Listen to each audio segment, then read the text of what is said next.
Hoy no vamos a leer el capítulo 15 de Segundo de Crónicas sobre el que voy a predicar, sino que lo vamos a ir leyendo a medida que vayamos progresando en la predicación.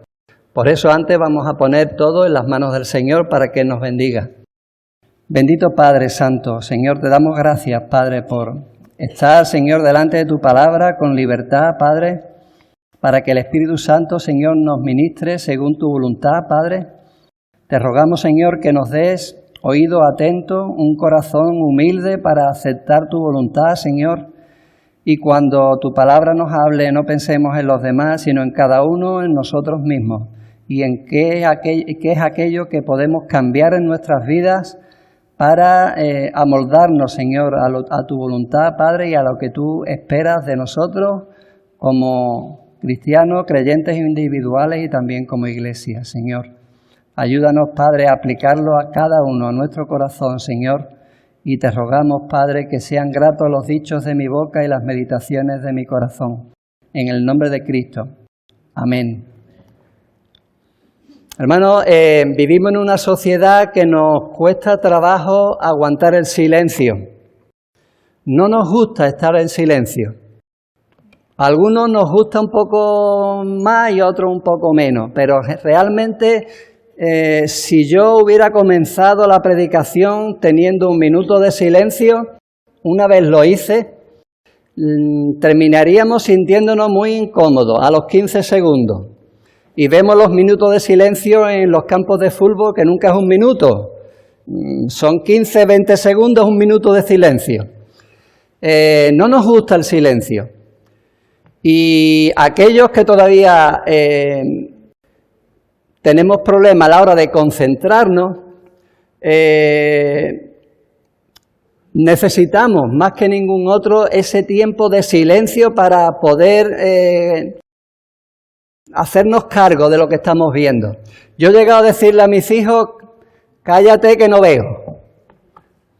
Cállate que no veo. Estoy intentando leer esto y no veo. ¿Por qué? Porque para procesar la información y para interpretarla correctamente necesitamos pensar. Y vamos a pensar bien si no tenemos, digamos, interferencias, si estamos en silencio. Hermanos, muchas veces evitamos el silencio porque nos sentimos incómodos. Y llegamos a casa y encendemos la televisión y nos metemos en el coche y ponemos la radio y andamos, damos un paseo y nos ponemos los auriculares. ¿Y cuándo pensamos? Hermano, pensar es muy importante, reflexionar, tomarse un tiempo para estar en silencio, no solamente tú con Dios, sino también tú contigo mismo. Debemos pasar tiempo con nosotros mismos en silencio, porque realmente cuando hacemos eso, no estamos en silencio. Estamos hablando con nosotros mismos y eso a veces es bueno, siempre que no tengas un amigo imaginario con el que estés hablando, entonces tienes que ir al psiquiatra. Pero hermano, cuando tú estás en silencio y estás pensando, lo que estás es reflexionando contigo mismo acerca de las cosas que te pasan, ¿no? Es lo que llamamos ese run run, que es un pensamiento negativo, ¿no? Y la palabra de Dios nos enseña también a ser positivos en nuestros pensamientos, ¿no? Filipenses 4:8, ¿no? En todo lo justo, todo lo amable, ¿no? Debemos encauzar correctamente nuestras reflexiones personales, debemos pasar tiempo en silencio con nosotros mismos y también con el Señor. Porque pensar, hermano, es importante. Y le voy a robar, esta vez sí le voy a robar yo a Alfonso una reflexión que hace poco me envió acerca de la palabra Selah. ¿Te acuerdas, Alfonso? Solo un poquito, no voy a plagiarte la idea. Pero Selah, esa expresión que no es inspirada, pero que el autor inspirado de los Salmos y también en Habacuc lo encontramos, que intercala entre algunos salmos, es muy interesante. Es una palabra que es difícil conocer o entender el significado, pero que básicamente tiene que ver con reflexionar. Era una parada. Entre canto y canto, entre salmo y salmo, debíamos de hacer un interludio, una parada, para reflexionar acerca de lo que hemos cantado, y para pensar acerca de lo que la palabra de Dios nos ha mostrado. Y en la vida, hermano, hay que hacer de vez en cuando pausas y reflexionar. Después de lo que te está ocurriendo en tu vida, debes reflexionar. Y eso fue lo que hizo aquí el pueblo de Judá, dirigido por el rey Asa, después de haber obtenido esa victoria contra los etíopes. Habíamos visto en el último mensaje que Dios bendice a aquellos que buscan agradarle. Cuando el objetivo de la vida del creyente y del pueblo de Dios es agradar a Dios, Dios les bendice. Y cuando se desvían de ese objetivo, no reciben la bendición de Dios. Y por lo tanto son maldecidos. La maldición es la ausencia de bendición. Pero para agradarle es necesario tener también una motivación correcta. Y lo vimos el jueves pasado, ¿no? Tú no vas a poder agradar a Dios si lo que te mueve no es el amor a Dios. Amarás al Señor tu Dios con todo tu corazón, con toda tu alma, con toda tu mente y con toda tu fuerza. ¿Veis? Ahí está implicada la mente, nuestros pensamientos. Antes de buscar agradar a Dios debemos pensar cómo lo estamos haciendo. Es más, debemos pensar qué nos está pasando. Si somos bendecidos, debemos pensar que estamos haciendo bien. Pero si nos estamos perdiendo la bendición, debemos pensar que estamos haciendo mal. Si no, pues las cosas no van a ir bien. Aquí el Señor fue misericordioso y demostró un inmenso amor y paciencia por su pueblo. Habían pasado 60 años de calamidades, de problemas. Desde que murió David, todo lo que ocurrió fueron problemas. Aparte de que Salomón era un hombre sabio porque había recibido la sabiduría de Dios, pero no supo vivir su vida, ni guiar al pueblo, para que con sabiduría buscasen agradar a Dios porque le amaban. Y fueron 60 años de calamidades. Desde Salomón, pasando luego por la división del reino bajo su hijo Roboam, y luego su nieto Abías, y ahora llegó el momento del refrigerio y del avivamiento. Después de 60 años aparece un rey que fue el rey Asa, y a partir de ahí todo cambió. Dejó de haber guerra con Jeroboam, con Israel y con otros países, y el Señor dice que les dio paz. Eso fue lo que estuvimos viendo la última vez. Hoy continuaremos reflexionando acerca de por qué cambiaron las cosas. Y ellos lo hicieron a través del profeta Azarías, al cual el Espíritu de Dios le dijo estas palabras. Vino el Espíritu de Dios sobre Azarías, hijo de Obed. Estamos en 2 de Crónicas, capítulo 15. Vino el Espíritu de Dios sobre Azarías, hijo de Obed, y salió al encuentro de Asa y le dijo, oídme, y Asa y todo Judá y Benjamín, Jehová estará con vosotros si vosotros estuviereis con él, y si le buscareis será hallado de vosotros, mas si le dejareis, él también os dejará. Muchos días ha estado Israel sin verdadero Dios y sin sacerdote que enseñara y sin ley, pero cuando en su tribulación se convirtieron a Jehová, Dios de Israel, y le buscaron, él fue hallado de ellos. En aquellos tiempos no hubo paz, ni para el que entraba ni para el que salía, sino muchas aflicciones sobre todos los habitantes de las tierras. Y una gente destruía a otra, y una ciudad a otra, porque Dios lo turbó con toda clase de calamidades.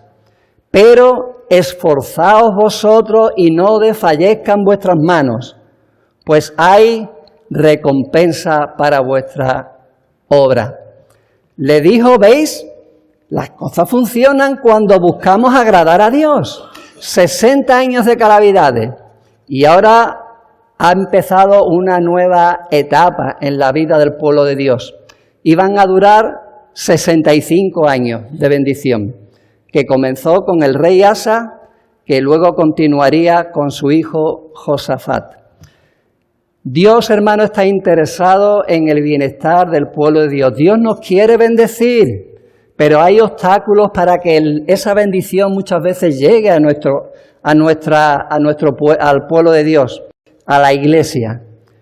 El Señor dice en Jeremías 29, porque yo sé los pensamientos que tengo acerca de vosotros. Dice Jehová, pensamientos de paz y no de mal, para daros el fin que esperáis. Entonces me invocaréis y vendréis y oraréis a mí y yo os oiré. Y me buscaréis y me hallaréis, porque me buscaréis de todo vuestro corazón. Es una reflexión que a través del profeta Azarías el Señor quería que el pueblo hiciese. ¿Qué nos ha pasado? Nos ha pasado que hemos estado muchos años sin paz. Lo que ha venido ha sido aflicción para nosotros, ha venido calamidades de toda clase. ¿Y por qué nos ha pasado? Porque durante ese tiempo, aunque éramos pueblo de Dios, habíamos estado sin verdadero Dios. Creíamos que estábamos agradando a Dios, adorándole correctamente en el lugar correcto, pero estábamos muy lejos de Dios. La palabra de Dios había dejado de ser enseñada y el pueblo de Dios vivía sin la palabra de Dios por la inercia, y eso hizo que Dios les retirara la bendición. Les dice, vivíais sin ley, sin obedecer la ley de Dios. Le habéis dejado, por eso Dios os ha dejado a vosotros y os ha retirado su bendición y su paz. Sin embargo, ahora las cosas han cambiado. ¿Qué es lo que ha cambiado? ¿Ha cambiado Dios? ¿Ha dejado Dios de ser quien es? ¿Ha dejado Dios de querer bendecir a su pueblo? No. Entonces lo único que ocurre es que quien ha cambiado es el pueblo de Dios. El pueblo de Dios dejó de bendecir a Dios y se olvidó de quién era Dios y de sus beneficios. Bendice alma mía Jehová y no olvide ninguno de sus beneficios. Se acostumbraron a la bendición y entonces creyeron que podían vivir de la renta de la inercia, y no es así. ¿Qué cambió en ese momento? Cambió que hubo un rey que lideró al pueblo para que buscase a Dios y que lo buscase delante de Dios de todo corazón. Habían reconocido que sus problemas eran consecuencia de haber dejado a Dios. Y dice que se convirtieron a Dios. Vivían de espaldas a Dios y volvieron la cara hacia Dios en arrepentimiento y fe en busca de Dios y de su bendición. Dios estaba siempre ahí, había estado siempre ahí. Eran ellos los que le habían vuelto la espalda a Dios y a su bendición. Pero hermano, Dios es misericordioso, lento para la ira y grande en misericordia. Y Él extiende su mano al pecador y a su pueblo cuando peca para que se vuelva de sus malos caminos. Y ellos lo hicieron y Dios le devolvió la bendición. Que cuando el pueblo de Dios, hermano, vive de espaldas a Dios, Dios le retira la bendición, pero cuando se convierte, cuando reconocen sus errores, sus pecados, y en arrepentimiento y fe se vuelven a Dios y vuelven a hacer esas primeras obras que produjo bendición a su pueblo, Dios le devuelve la bendición y los bendice. Había futuro para el pueblo de Dios. Eso que ocurrió en ese momento había sido explicado a ese pueblo que lo vivió, pero también había sido recordado y repetido a ese pueblo que había pasado ya 150 años después de que habían dejado el reino de Judá por el pecado, que habían vuelto hacía 80 años pero que no había rey y que vivían un poco desolados viendo que que el pueblo de Dios ya no era lo que era y que nunca lo iba a ser. Es un mensaje de ánimo para el pueblo que lo vivió, pero también un mensaje de ánimo y de advertencia para el pueblo de Dios en todo tiempo. Esforzaos, dice, vosotros, y no desfallezcan vuestras manos, pues hay recompensa para vuestras obras. Dios recompensa a aquellos que buscan agradarle porque le aman. Amen al Señor con toda vuestra fuerza. Hagan obras para Dios porque le amáis y buscáis agradarle. Y Dios con toda seguridad os va a recompensar. No desfallezcan vuestras manos. No os desaniméis. Perseverad a pesar de que hay problemas. Pero el Señor quiere bendeciros. Lo único que tenéis que hacer es cambiar. Reconocer de dónde habéis caído y arrepentiros. Acordaos que funciona, que cuando lo habéis hecho bien, habéis sido bendecidos, que cuando lo estáis haciendo mal, Dios no os bendice. Y no desfallezcan vuestras manos. Animaos, hermanos. No desfallezcan vuestras manos cuando las cosas quizás no vayan tan bien como nos gustaría. Cuando recordemos esos tiempos antiguos, que quizás a lo mejor nos bendecía y celebrábamos bautismo todos los años. Y seamos también humildes para de alguna manera pensar que quizás no es solo que Dios no añada a la iglesia a los que han de ser salvos, sino que hay algo que estamos haciendo mal y que debemos mejorar. No es para lamernos las heridas, es para convertirnos en lo que haga falta para recuperar la bendición de Dios. Y hay que reflexionar. Dice, cuando oyó Asa las palabras y la profecía del profeta Azarías, hijo de Obed, cobró ánimo. ¿Veis? Cobró ánimo. No desfallezcan vuestras manos. Y eso fue una bendición para Asa. Él tampoco estaba muy animado. De hecho, estaba desanimado. Porque eran 60 años y una carga a sus espaldas impresionante. Cobrad ánimo. Y dice que cuando oyó Asa estas palabras y las profecías de Azarías, hijo de Obed, cobró ánimo. Y quitó los ídolos abominables de toda la tierra de Judá y de Benjamín y de las ciudades que él había tomado en la parte montañosa de Efraín y reparó el altar de Jehová que estaba delante del pórtico de Jehová. Era tiempo de tomar decisiones primero él, en lo que él podía hacer como rey y como persona. Y dice que quitó los ídolos, ordenó de que esas imágenes fueran quitadas. Ya lo había hecho antes de ir a la guerra, con las imágenes de Asera, con los lugares altos, pero todavía quedaba trabajo por hacer. Así que continuó con esa limpieza, digamos, espiritual, y también dice que reparó el altar. La decadencia espiritual tiene que ver también con la decadencia en la adoración. Dejaron la palabra, dejaron la adoración, no buscaron la excelencia para el Señor. ¿Y dónde le sacrificarían durante esos 60 años? Quizás en un altar roto, que no era algo honroso para Dios, o quizás ni tan siquiera sacrificaban. Pues no lo sabemos. Pero él tomó decisiones como en lo que respecta a su propia vida, a sus responsabilidades, y quitó los ídolos. Y dice que también trajo a la casa de Dios lo que su padre había dedicado y lo que él había consagrado, plata, oro y utensilios. Su padre Abías había tenido muy buenas intenciones. Yo eso te lo voy a dar, del botín, te lo voy a consagrar, pero nunca lo hizo.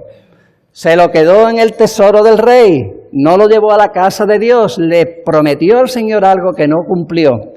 Sin embargo, su hijo Asa sí lo hizo. Lo que su padre había consagrado, él se lo entregó al Señor y cumplió así esa promesa que nunca cumplió su padre. Y comenzó, hermano, por su propia casa. Cuando Asa comenzó a reinar, todavía vivía su abuela en Maaca, aunque aquí se le llama madre, era la reina madre, era su abuela. Y dice que aun a Maaca, madre del rey Asa, su abuela, él mismo la depuso de su dignidad, porque había hecho una imagen de Asera y Asa destruyó la imagen y la desmenuzó y la quemó junto al torrente de Cedrón. Comenzó por su propia casa. Y su abuela, Maaca, que era muy influyente en la familia real, suele ocurrir con las reinas madres, también la puso firme. Era una idólatra que influyó negativamente en su padre y que estaba influyendo, haciendo un mal testimonio para su pueblo, para el reino. La abuela del rey, una idólatra. ¿Cómo voy a yo quitar los lugares altos y las imágenes de Asera de fuera si lo tengo en mi casa? Hermano, la limpieza comienza por tu propia casa, por ti mismo. Pero si solo el rey hubiera llegado hasta ahí, poco hubiera conseguido. Hacía falta que todo el pueblo de Dios se comprometiera a eso mismo. Era algo que el rey solo no podía hacer. Tenían que ponerse de acuerdo para hacerlo juntos, para retomar su vida espiritual y para retomar su consagración y convertirse al Señor. Y tener la humildad de, como pueblo de Dios, reconocer que los aciertos eran de todos, pero que los errores eran de todos. Qué difícil es eso, hermano, en el pueblo de Dios. Todavía cuando leemos en el capítulo 9 de Daniel, como dice Daniel, hemos pecado, hemos hecho impíamente. Y muchos de nosotros diríamos, bueno, pero yo no. Han pecado, han hecho impíamente. Pues yo no, hermano. Es una responsabilidad colectiva, somos un pueblo, el pueblo de Dios, un cuerpo. Los aciertos son de todos, los errores son de todos, los pecados son de todos. Y la solución debe ser de todos. Y el compromiso de todos. Si no, no funciona. Dice, versículo 9, que después reunió el rey Asa a todo Judá y Benjamín, y con ellos los forasteros de Efraín, de Manasés y de Simeón, porque muchos de Israel se habían pasado a él, viendo que Jehová su Dios estaba con él.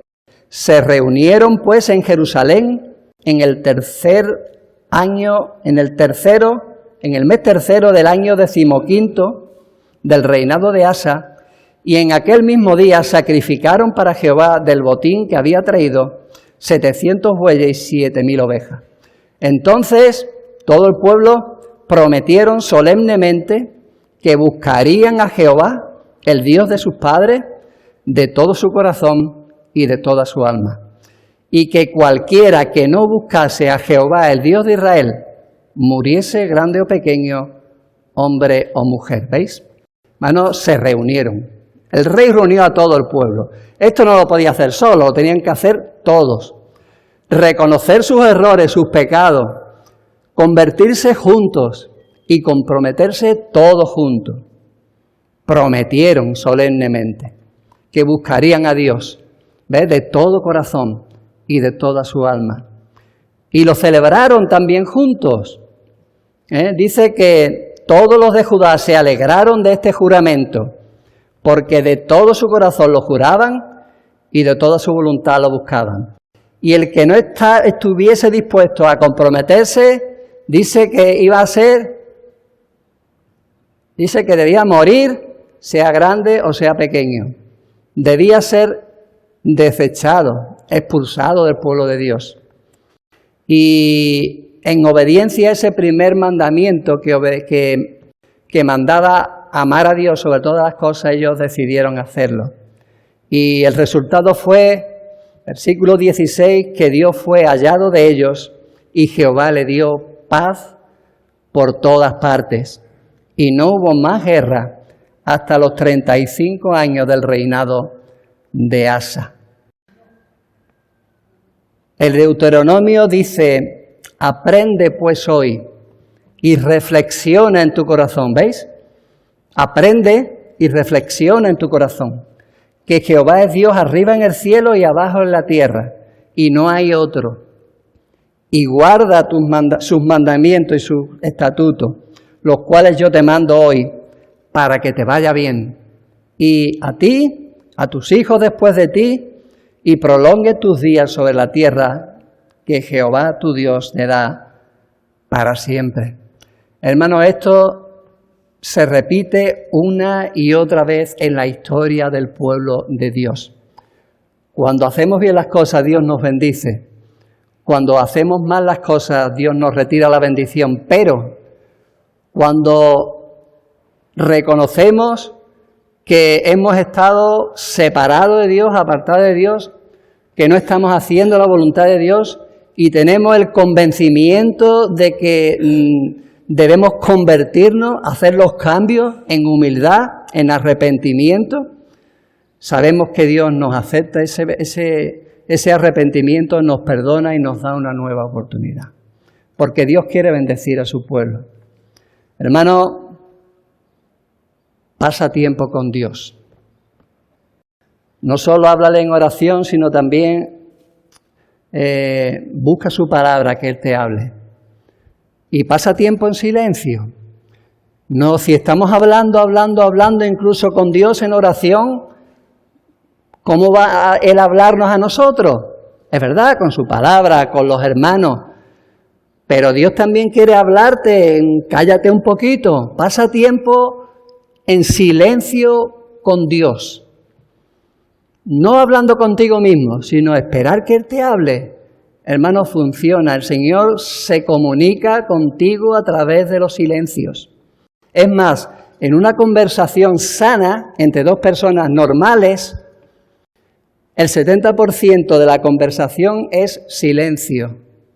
Y persona que termina saturándote el cerebro y no aguantas con ella ni 30 segundos. Igualmente ocurre con el Señor. Es tiempo para a veces decir eso, séla. Reflexiona, ¿qué está pasando en tu vida? En la vida de nuestra iglesia. ¿Qué estamos haciendo bien? ¿Qué estamos haciendo mal? Pasa tiempo también contigo mismo, porque al final tiene que ver con reflexionar y reconocer cosas que tú también estás haciendo bien y que estás haciendo mal.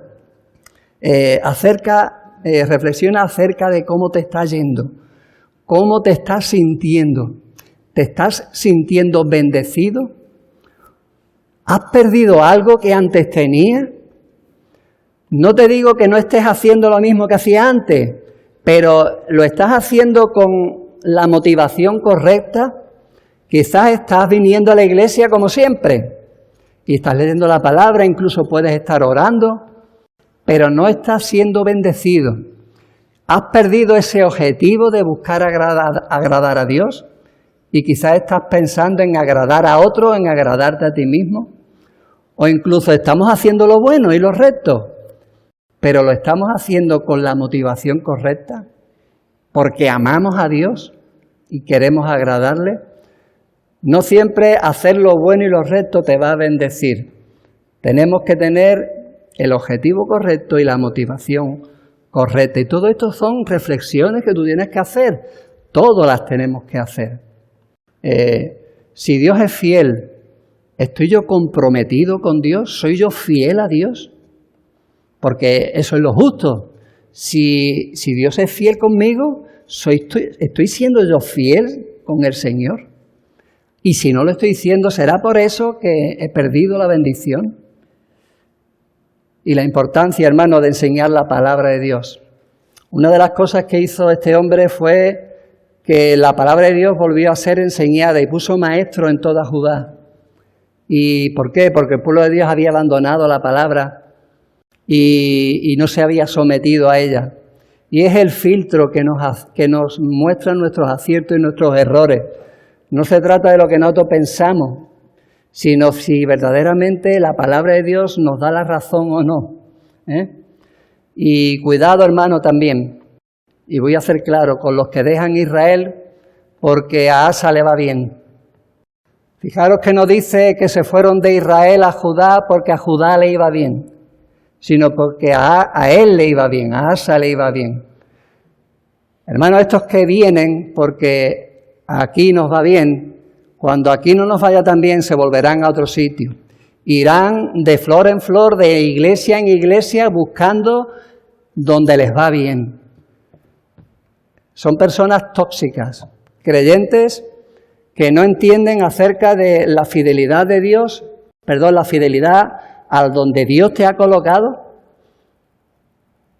porque igualmente que Judá era pueblo de Dios, también lo era Israel.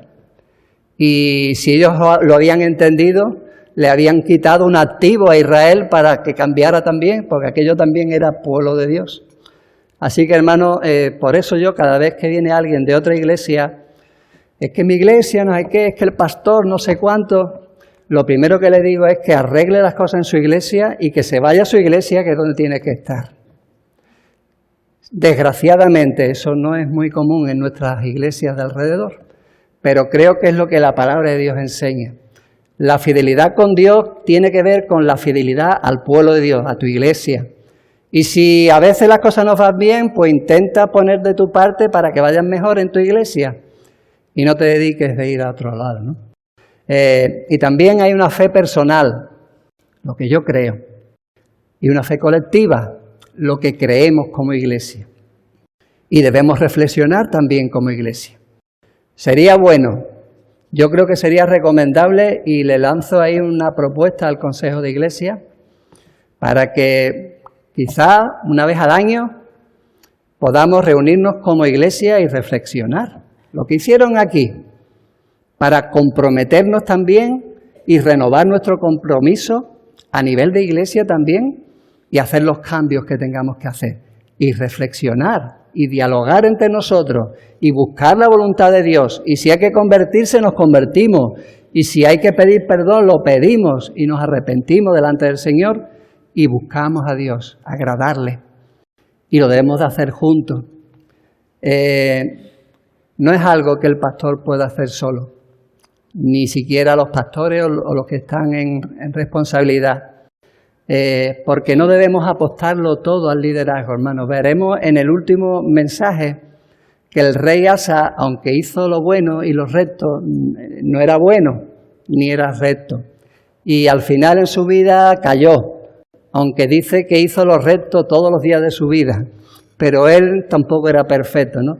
Si hubieran apostado todo a ese hombre, pues no solamente se hubieran vuelto a Israel los que la abandonaron cuando les iba bien, sino que probablemente se hubieran ido muchos más de Judá. Cuidado, hermano, maldito el hombre que confía en el hombre. Este hombre era un hombre que buscaba a Dios, pero no era perfecto. La responsabilidad no era de él solo, era de todo el pueblo de Dios. Y eso lo vemos claro ya para finalizar en las cartas que el Señor le dirige al pastor de la iglesia en cada una de las iglesias del Apocalipsis. El pastor es el mensajero, aquel que, como Azarías, era el encargado de transmitir el mensaje de Dios a la iglesia. No era el pastor, era el que transmitía el mensaje a la iglesia. Y, por ejemplo, vemos cómo el Señor le dice a la iglesia de Éfeso: yo conozco tus obras, tu arduo trabajo, tu paciencia, que no puedes soportar los malos. En fin, le dice que has trabajado por amor a mi nombre, pero tengo contra ti que has dejado tu primer amor. Y dice, recuerda por tanto de dónde has caído y arrepiéntete. Hermano, ¿ves? Recuerda por tanto, era la iglesia. ¿Cómo la iglesia recuerda? Porque se junta, reflexiona, toma decisiones y evalúa lo que le está pasando y toma también la determinación de cambiar. Tengo contra ti, recuerda, por tanto, de dónde has caído y arrepiéntete. ¿Ves? El Señor no quiere juzgar a la iglesia para condenarla, sino para que se arrepienta y le pueda devolver la bendición. Dice, y haz las primeras obras. Y luego le da una promesa, ¿no? Al que venciere en todas las cartas, le daré de comer del árbol de la vida. ¿Estáis pasando hambre espiritual porque habéis perdido la bendición y no os habéis arrepentido? ni habéis vuelto a hacer lo correcto delante de Dios. O la iglesia de Sardis. La iglesia de Sardis, fíjate, que es la peor de todas. Podríamos decir, de Sardis se puede uno ir a otra iglesia, porque tiene nombre de que vive y está muerta. Esa iglesia está muerta. Entonces ni es iglesia ni es nada. No tengo un compromiso con esa iglesia porque tiene nombre de que vive y está muerta. Eso ya no es iglesia. El Señor dice, yo conozco tus obras, que tienes nombre de que vive y estás muerto. Sé vigilante y afirma las cosas que están para morir. Estaba moribunda, pero no muerta. La iglesia de Dios, mientras haya un hálito de vida de una sola persona que en fidelidad busca honrar a Dios, sigue viva. ¿Recordáis? Si tan solo 10 justos hubiere, no destruiré Sodoma. Y llegó a 1, no, llegó a 10 creo, ¿no? Bueno, los justos, aquellos que hacen la voluntad de Dios, preservan a la iglesia de morir completamente. Dice, sé vigilante y afirma las cosas que están para morir, porque no he hallado tus obras perfectas delante de Dios. Y luego vuelve a decir, acuérdate pues de lo que has recibido y oído, y guárdalo y arrepiéntete. Una iglesia que tenía nombre de que vivía y estaba muerta, sin embargo tenía esperanza, tenía solución, pero tenía que arrepentirse. Incluso para Sardis, la iglesia que estaba viva pero muerta, le da una promesa. Dice, al que venciere será vestido de vestiduras blancas y no borraré su nombre del libro de la vida y confesaré su nombre. Hermano, hay esperanza aunque estemos muy mal. Hermano, que esta iglesia no está tan mal, pero quiero que me entendáis. Si estamos en el cielo, amén. Si estamos en el suelo, hay esperanza. El pueblo de Dios iba en altibajos, como la bolsa. Del cielo pasaba al suelo y volvía al cielo, y 60 años de calamidades y 65 años que vendrían de bendición, y luego volverían las calamidades, y luego volvería con Josías la bendición y con Ezequías. Y es así. Pero tantas veces como eso ocurra, tantas veces que tenemos que arrepentirnos y no desfallecer, cobrar ánimo, porque Dios quiere bendecirnos. Cuando las cosas van mal, hay que reflexionar. Cuando las cosas van bien, también. En tiempo de guerra, recordad, hermanos, y en tiempo de paz. Piensa en que somos un solo pueblo, un solo cuerpo. Yo no lo puedo hacer solo. Los hermanos que formamos el liderazgo no lo podemos hacer solos. Es cosa de todo. Debemos pensar como un pueblo, como iglesia, tomar decisiones juntos y hacer los ajustes necesarios, cada uno comenzando en su casa, en su propia vida, de acuerdo a las responsabilidades que cada uno tenga, pero también aportando al conjunto, como iglesia, comprometiéndonos todos delante de Dios. Si no, la cosa no funciona. Y hay que ser ambiciosos, hermanos, no conformarnos con un altar ahí medio partido. No, hermano, no, el Señor se merece mucho más. Se merece una adoración excelente de un pueblo excelente que le ama. No conformarse. Es parte de buscar agradar a Dios. Es poner el listón donde Él lo pone. Las iglesias del Apocalipsis habían puesto el listón tan bajito que al final, bueno, pues perdieron la bendición, pero se quedaron tranquilos, sin pensar lo que se estaban perdiendo, ¿no? Y vuelvo a recordar, ya para finalizar, la propia palabra de Dios que el Señor promete a su pueblo. En 2 de Crónicas 7:14, cuando dice, si se humillare mi pueblo, sobre el cual mi nombre es invocado, y oraren y buscaren mi rostro, y se convirtieren de sus malos caminos, entonces yo iré desde los cielos, y perdonaré sus pecados, y sanaré la tierra. Que el Señor nos bendiga. Amén. Bendito Padre Santo, Señor, te damos muchas gracias, Padre, porque Tú eres un Dios de amor, Señor. Tú bendices y amas a tu pueblo, Padre. Aunque muchas veces, Señor, te fallamos, tú estás ahí pronto a perdonar, Señor. Gracias, Padre, por habernos bendecido, Señor, durante tantos años. Gracias, Señor, porque por tu misericordia como iglesia estamos aquí y hemos llegado hasta aquí. Y te ruego, Padre, que también como iglesia podamos, Señor, reconocer nuestros pecados, nuestros errores, como lo hizo tu pueblo en aquel día, Señor, y nos podamos comprometer juntos, Señor, primero para pedir perdón, para convertirnos a ti, Señor, pero también para tomar las decisiones necesarias y hacer los cambios necesarios para volver a ser bendecidos de manera plena y completa, Señor. Gracias, Señor, por todo lo que nos has dado. Perdónanos, Señor, por todo lo que nos hemos perdido. Y ayúdanos, Señor, también como iglesia a mantener muy en alto el testimonio y, Señor, a disfrutar de nuestra vida cristiana, Padre, en nuestro hogar, con nuestra familia, en nuestro matrimonio. Sana nuestros hogares, sana nuestras familias, sana nuestros matrimonios. Sana, Señor, nuestra vida, sana nuestra iglesia, Señor. Nos ponemos a tu servicio, Padre.